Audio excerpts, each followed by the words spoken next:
حضرت علی رضی اللہ تعالی عنہ کا تعارف ہمیں کیسے ہوا، ہم ان کو کیسے جانتے ہیں، ہم ان کے بارے میں کہاں سے پڑھتے ہیں، کہاں سے سنتے ہیں؟ انتہائی جو ہے وہ کمزور ہمارے ریسورسز ہیں۔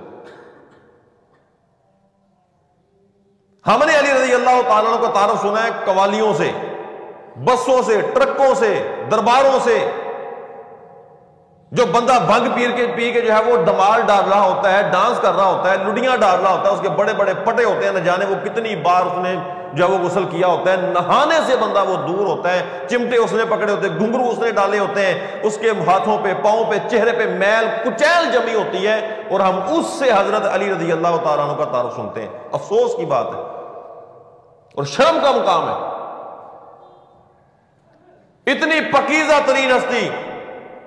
اتنے زبردست انسان، اللہ کے نبی کے انتہائی مقرب دماد نبی صلی اللہ علیہ وسلم، اشرم و اشرم میں ان کا نام ہے، شرم و حیا میں ان کا نام ہے، جود و سخا میں ان کا نام ہے، بہادری میں ان کا نام ہے، زہد اور تقوی اور ورع میں ان کا نام ہے، خشیت الہی میں ان کا نام ہے۔ اتنی پاکیزہ ترین ہستی کا تعارف سننے کے لیے ہم کس کے دروازے پہ دستک دیتے ہیں؟ چرسیوں کے دروازے پہ، جنہیں اپنی بھی خبر نہیں ہوتی ہم کیا کہہ رہے ہیں، اور وہ اپنے جملوں میں، اپنے کلام میں ایسے ایسے کفری الفاظ کہتے ہیں کہ جن پہ اللہ کی قسم میں نے لوگوں کو جھومتے ہوئے دیکھا ہے، وہ کہتے ہیں جی اصل مقام یہ ہے، جی جو مقام نہ اللہ نے بیان فرمایا، نہ اللہ کے نبی صلی اللہ علیہ وسلم نے بیان فرمایا، اور نہ ہی حضرت علی رضی اللہ تعالی عنہ نے بیان فرمایا۔ اتنی پاکیزہ شخصیت،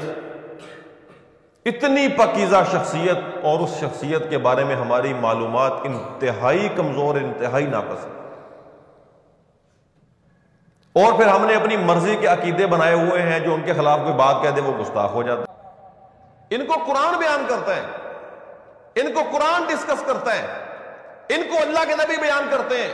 یہ اللہ کے نبی کے شاگرد ہیں۔ جب شاگردوں کے بارے میں پوچھنا ہو تو بنگیوں کے پاس نہیں جایا جاتا، استادوں کے پاس جایا جاتا ہے۔ حضرت علی شاگرد ہیں، نبی ان کے استاد ہیں، اگر اس شاگرد کے بارے میں پوچھنا ہے تو استاد کے دروازے پہ